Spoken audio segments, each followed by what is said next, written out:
So a few weeks ago, you guys probably saw the Need for Speed 2017 car wish list that was uploaded. And this week, I'm going to go over my wish list for the rest of Need for Speed 2017. So online modes, customization, all that stuff is just going to be piled into one video. So hope you guys enjoy. Without further ado, let's get straight into it.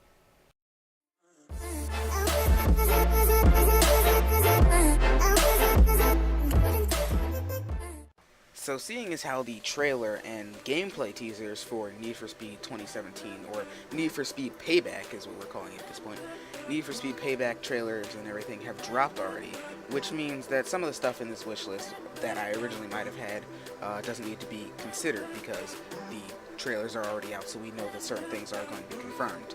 But as for the things that aren't confirmed, that's still what's going to be in this wish. So let's get straight into that. So the first thing that I wanted to see in Need for Speed Payback was an online marketplace sort of, where you could buy and sell cars. So Need for Speed 2015 had a wrap editor, so you could buy, or you didn't have to buy them, they were all free. You could just get different wraps to put on your cars. And Forza has had a marketplace in the past, and I believe it's back with Forza Horizon 3, where you can actually customize cars and then sell them, and other players can buy them or auction for them, however it works. I haven't actually played Forza Horizon 3, but I do know that that feature is in either Forza Motorsport 6 or Forza Horizon 3. I'd like to see some form of that in Need for Speed, and also being able to share tunes, for instance like a drift tune or a drag tune or something like that, because I do believe that there are going to be specific classes in Need for Speed Payback, so if you could buy tunes or download tunes for those different specs, that would also be cool, in addition to raps obviously. The next thing I want to see would be a sort of pink slip. This kind of builds off of the whole buying and selling thing, but a pink slip sort of race where you can put up a car and then you do races, sort of like in Carbon, where if you beat the boss you had a chance to win their car. I wish that there's something like that that you could do in Need for Speed Payback, where you do races with other players and the car has like a certain value, so whoever wins, either you have to pay that amount of money to keep your car, or you have to give up your car. I think that would be kind of fun. Of course, you probably have to be like a certain level. I think you should have to be a certain level, and there should be some sort of matchmaking system where, you know, one person doesn't just use a Koenigsegg Regera against a low-level Chevy Camaro or something like that, because that obviously wouldn't be fair. So I think there should be some sort of like sort of index that they use for matchmaking, but I definitely would like to see that in Need for Speed at some point in the future. Probably Need for Speed Payback. I don't know if they're going to include it since they're pretty close to the end of development, if they haven't already finished it. I think they're still working on a few things, fine-tuning it, but if they do have time to put that in, I would love to see that happen. Another thing I want to mention, not necessarily talking about online anymore, but just overall quality of the game.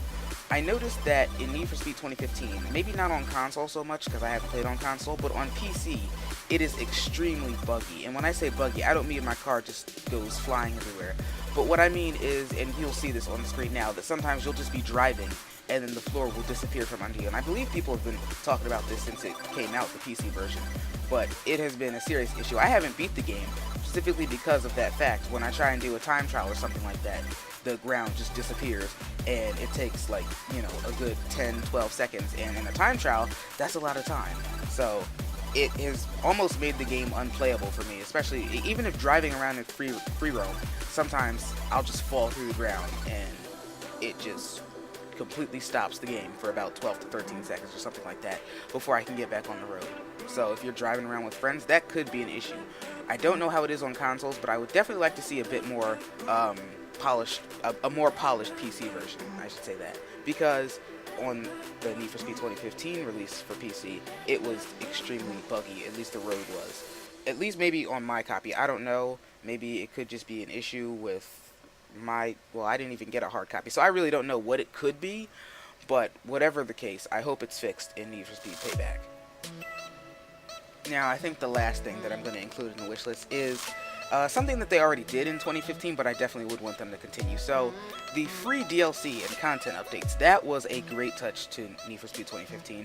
I'm not sure financially whether they can continue, but if they can, I would definitely love to see that, because that's something that we haven't really seen in, you know, free new cars. That's something that we haven't really seen in the racing game industry. Speed for a while. So I really do hope that they add that in. I think Forza gives you like a free car every once in a while, like with every pack there's like one free car, but most of the cars you have to pay for. So for all the DLC for Need for Speed 2015 to be free, that's definitely something I would like them to continue. And that about wraps up the wish list. Pretty short, not as long as the car wish list, I don't think, because, you know, not as much stuff to talk about. But hope you guys enjoyed, and stay tuned for more racing game content. And I will see you guys in the next video.